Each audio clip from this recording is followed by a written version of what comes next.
Well, let's move on now to our focus report, which takes us to India this Friday. The nation has one of the largest rail networks in the world, ferrying over 23 million people a day on 19,000 trains that run on tracks that extend across 70,000 miles. But this mass transit system is also the deadliest in the world. Thousands of people are killed each year in train accidents nationwide. Decrepit tracks and centuries-old infrastructure aside, as a rule, Indian trains are grossly overloaded. People can often be killed falling off overcrowded trains or crossing the tracks. Others are charred to death by high-voltage electrical wires while perched on coach roofs. The network has a dreadful safety record. Prime Minister Narendra Modi's government has made rail safety a priority and promised to invest $100 billion over the next 5 years to help the creaking network improve its terrible safety record. The scene is the same at Noli station every morning. Thousands throng the platform waiting for the solitary train that will take them to the capital, New Delhi, where most of them work. When I get on this train, I put my life in the hands of God and the other passengers. Finally, the train arrives and there's a mad rush to board.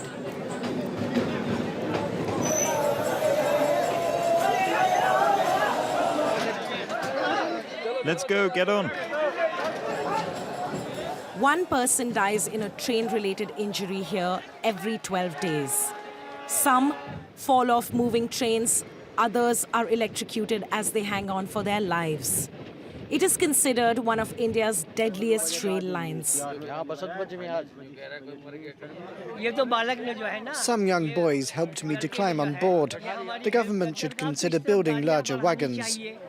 Sometimes even women have to hang on outside to make the trip.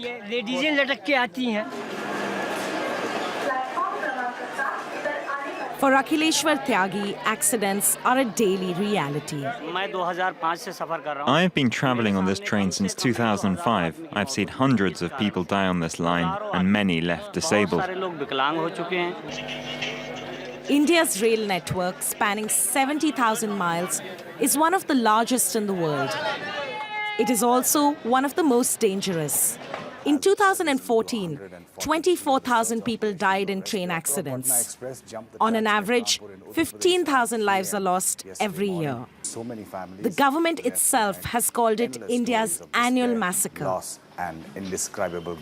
Why can the governments of the day not treat safety of passengers as a dominant issue?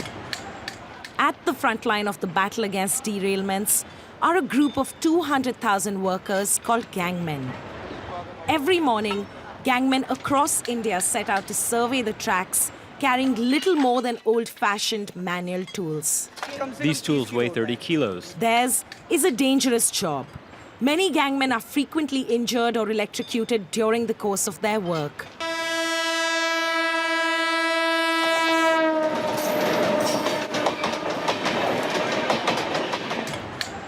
Abhay Khanna has served as their chief supervisor for nearly 2 decades now.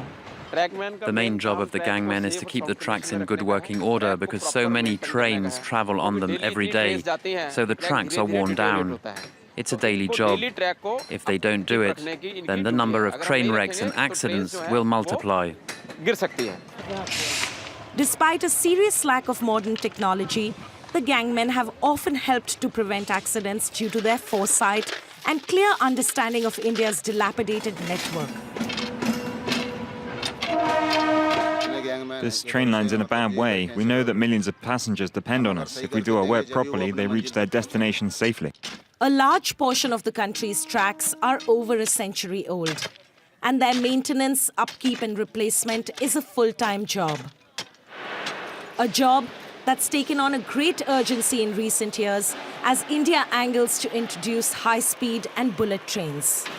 At this factory in the North Indian state of Punjab, efforts are underway to build faster, safer trains.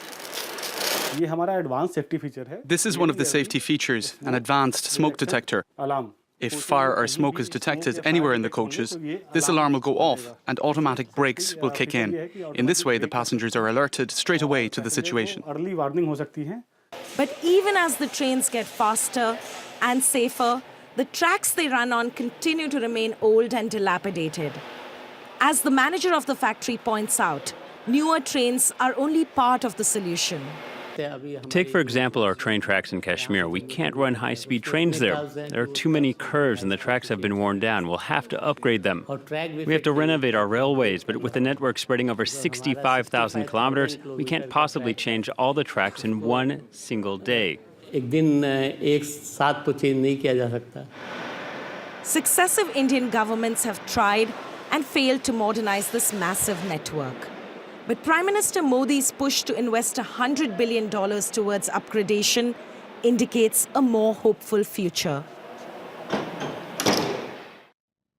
Well, for more on this, I'm joined by my guest, economist Catherine Brosse, who specialises in development issues in India. Hello, thank you for being with us in the studio. Hello. Why has this issue first been put off for so long?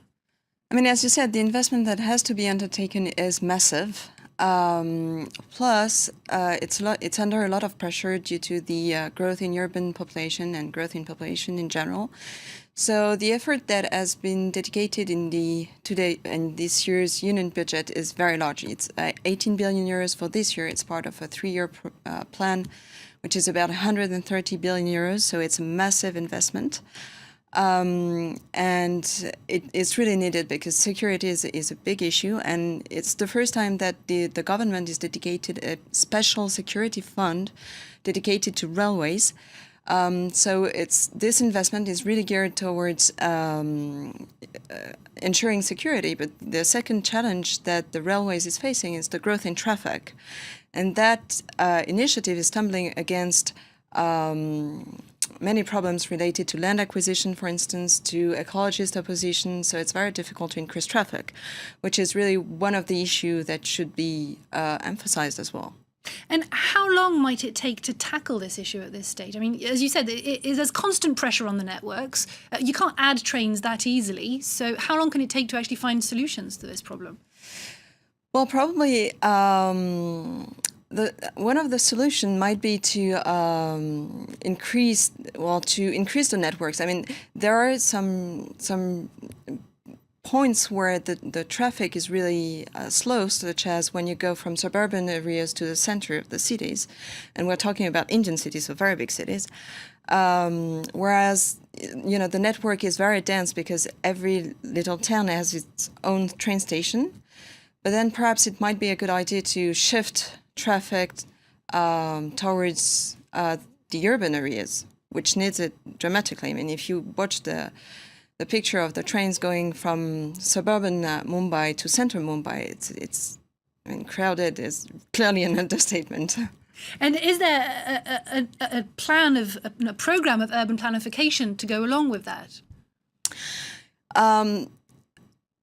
India has not been developing too much urban planification. I mean, it's facing a lot of issues to construct a proper urban planification. I mean, in urban cities, basic services are not up to the task, such as electricity, sewage, water, etc., and transportation is part of that. So they're facing big issues there. I mean, some estimates are that India should spend 8 times more to reach China's level of infrastructure. So there's a lot to be done there. And there is another estimate by McKinsey that assumes to reach international standard in urban infrastructure, India probably needs to spend $1.2 trillion until 2030. So it's a massive investment, because it has to cope with urban growth, which is major. And it should be reminded that within 10 years, there will be twice the US population living in Indian cities. And a quarter of this urban population lives in slums. So it's very difficult to construct a proper urban planning there. That's right, because we're talking also about a poor population using these trains. Might bringing in new trains also hike up prices for people who are using these trains? For the time being, the prices, I mean, you've got a full range of prices because you've got 6 classes. You've got various sorts of trains. You have express trains, you have slow trains, etc. So it's very affordable for the poor as it is because it's highly subsidized by the freight. So increasing the prices is difficult in the sense that traveling by train is very important, including for the poor. So it's an arbitrage that needs to be made here because, indeed, prices are very low. But at the same time, it's a very important means of transportation for the poor. So it might there might be an arbitrage there. And do other means of transport need to be considered? For example, are the roads safe? Could there be more buses? This sort of thing. Well, the money that has been earmarked in the union budget is half dedicated to railways, but half of it is dedicated to other infrastructure, including roads. So roads are sometimes in poor condition, but the main, I mean, if you're asking me, is it dangerous to travel on Indian roads, I will tell you it's mostly related to the way people drive. And the infrastructure is part of that, but not only. Thank you very much for having spoken to us, Catherine Bosse. Thank you. Thank you.